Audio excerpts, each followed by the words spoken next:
Deputeti i Vlorës Ilir Metaj thekson se buxheti i vitit 2025 i qeverisë shqiptare i miratuar në fund të vitit kaluar është buxheti drejt Bashkimit Evropian. Gjatë një interviste për televizionin 6+1 Vlora, deputeti Ilir Metaj theksoi se viti 2024 ishte shumë i rëndësishëm pasi dha Shqipërisë një vend të rëndësishëm edhe në aspektin gjeopolitik, duke patur një peshë të madhe në Europë. Është një buxhet që hedh një hap tjetër përpara drejt integrimit në Bashkimin Evropian dhe tregon që Shqipëria tashmë ka marrë rrugën e saj pak thim pas.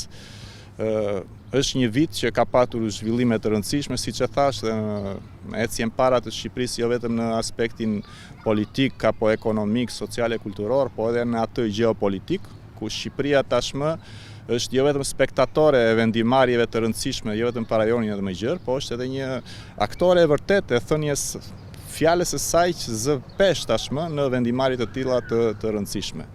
Ky është e gjitha një sukses i shqiptarisë në përgjithësi, sepse shqiptarët kudo në botë janë në ditën e tyre më të mirë të historisë. Sipas deputetit Metaj, synimi i qeverisë është plotësimi i ëndrrës në Bashkimin Evropian brenda vitit 2030. Gjithë fokusi dhe gjithë vëmendja dhe gjithë puna e qeverisë socialiste, sigurisht udhëhequr nga kryeministri Rama, është ai i Shqipërisë 2030, do të jetë një objektiv patjetër i arritshëm, nuk do të lëmë asgjë pa bërë, nuk do të kursehemi asnjë ditë për të arritur këtë objektiv të rëndësishëm, jo vetëm për Partinë Socialiste, por sigurisht për popullin shqiptar.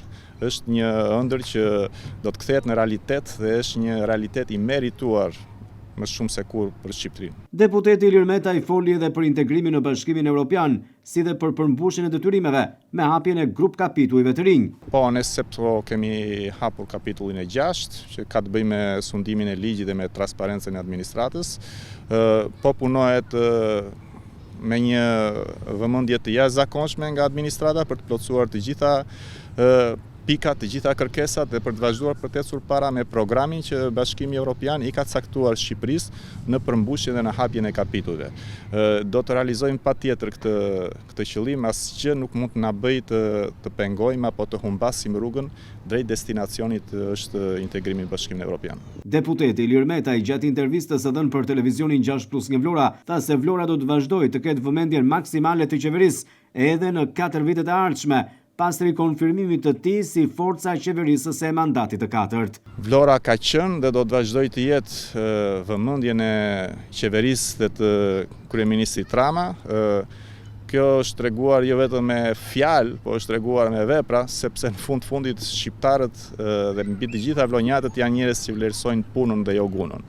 Vlora, siç e shikojmë të gjithë, është kthyer tashmë në një vend investimesh të pa imagjinuara më parë, sapo një kantier investimi mbyllet, një tjetër hapet.